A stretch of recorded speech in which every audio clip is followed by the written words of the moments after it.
Welcome to our channel, where we dive into the darkest corners of the supernatural.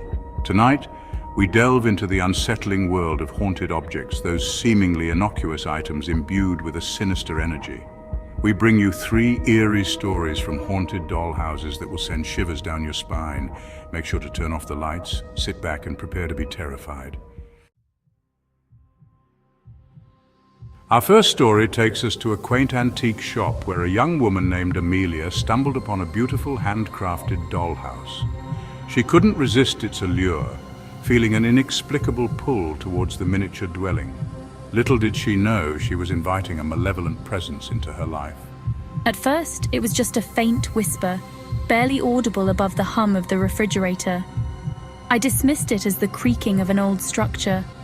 But the whispers grew stronger, more distinct, evolving into hushed voices, murmuring secrets in a language I couldn't quite decipher. One evening, as she sat in the dimly lit room, the dollhouse before her, Amelia felt a cold shiver crawl down her spine. The whispering had intensified, transforming into a chorus of anguished cries, pleas for help that seemed to claw their way out from the very walls of the miniature mansion.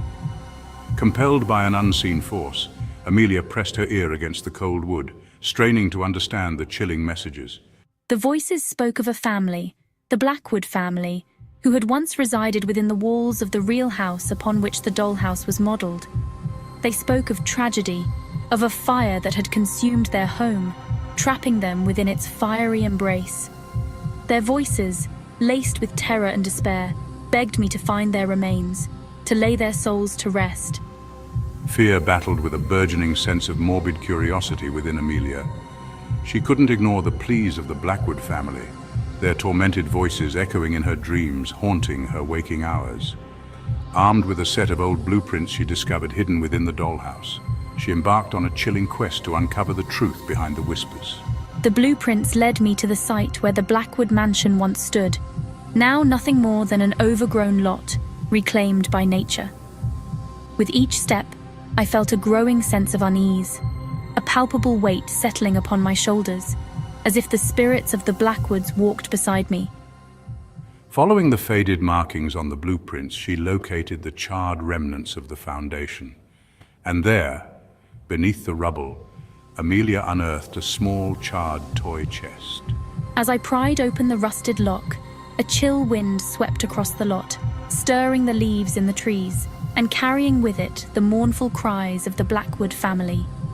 Inside the chest, I discovered a collection of porcelain doll parts, their painted faces melted and contorted into grotesque masks of agony. It was then that Amelia understood the true horror of the whispering dollhouse. The dollhouse itself wasn't haunted, not in the traditional sense. It was a conduit, a vessel that amplified the residual energy of the tragedy that had befallen the Blackwood family.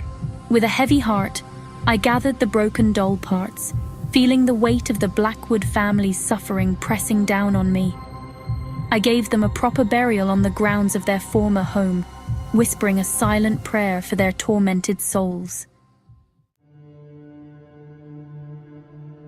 Our next tale takes us back in time to the Victorian era, a period shrouded in an eerie fascination with death and the afterlife. It was during this time that a wealthy family, the Ashcrofts, commissioned a renowned toy maker to create a grand dollhouse for their beloved daughter, Eleanor.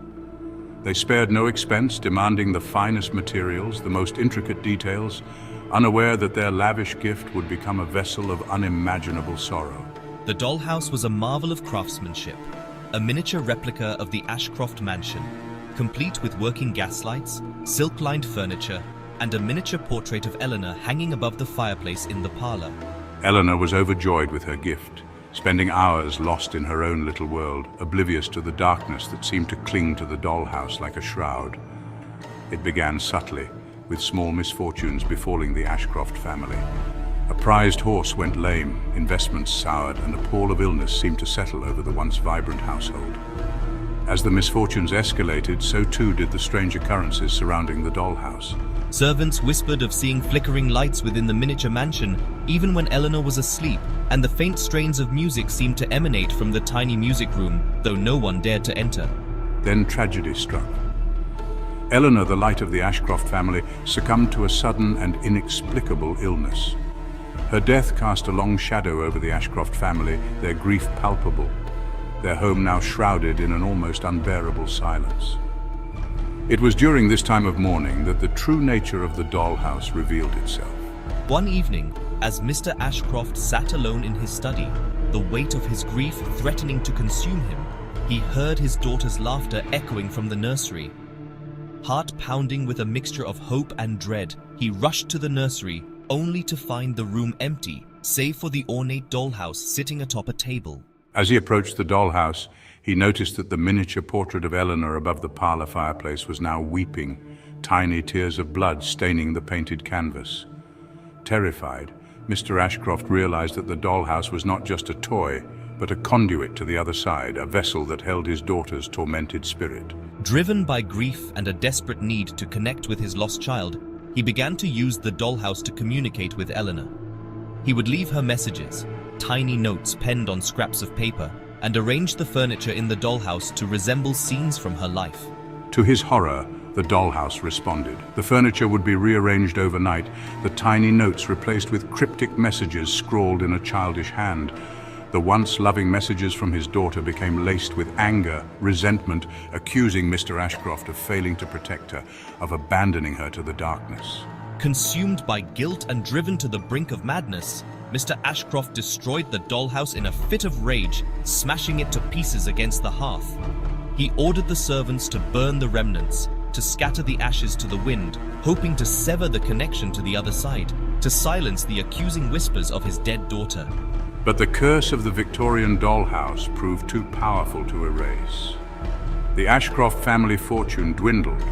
Their once grand estate fell into disrepair, and the family name, once synonymous with prosperity and happiness, became synonymous with tragedy and misfortune. Chapter 3: The Haunted Attic Dollhouse. Our final tale takes us to a dusty, forgotten attic in an ancient, rambling house on the outskirts of a sleepy town. It was here that a young boy named Samuel stumbled upon a peculiar dollhouse tucked away in a cobweb-draped corner. Intrigued, I carried the dollhouse downstairs, unaware that I had awakened a slumbering evil. At first, I saw it as nothing more than a plaything, its faded grandeur sparking my imagination. I spent hours lost in my own little world, creating elaborate stories for the porcelain inhabitants of the miniature mansion. But as the days turned into nights, Samuel began to notice strange occurrences, subtle at first, then growing increasingly unsettling. The furniture in the dollhouse would be rearranged overnight, the tiny chairs overturned, the miniature beds stripped of their linens. Samuel initially dismissed it as his own forgetfulness, but the disturbances became more frequent, more deliberate, as if guided by an unseen hand. Then came the whispers, faint at first, like the rustling of dry leaves emanating from the attic room where I kept the dollhouse. One night, as I lay in bed, my mind racing with a mixture of fear and fascination, I heard the distinct sound of footsteps creaking up the attic stairs. My heart pounded in my chest as I strained to listen, the footsteps growing louder, closer, until they stopped just outside my bedroom door. Terror gripped him as he imagined a shadowy figure standing just beyond the threshold. Summoning his courage, Samuel crept out of bed and tiptoed to the door, his hand trembling as he reached for the doorknob. Taking a deep breath, he flung open the door, expecting to come face to face with whatever malevolent entity had taken up residence in his home. But the hallway was empty, bathed in the pale light of the moon filtering through the window at the end of the hall. Just as I was about to dismiss my fear as a child's overactive imagination, I noticed something strange. The attic door, usually left slightly ajar, was now wide open, a sliver of darkness beckoning me from within. A cold draft seeped out from the attic, carrying with it the faint scent of lavender and decay, and the sound of soft, mournful crying. Compelled by a morbid curiosity I couldn't ignore, I slowly made my way up the attic stairs, each step heavy with dread. As he approached the attic door, he noticed that the crying was coming from the corner where he kept the dollhouse.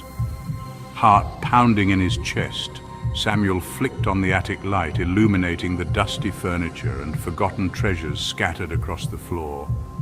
There in the corner sat the dollhouse, its windows glowing with an eerie internal light.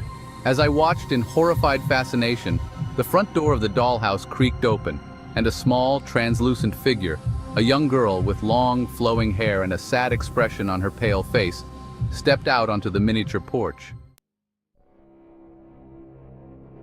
Thank you for watching.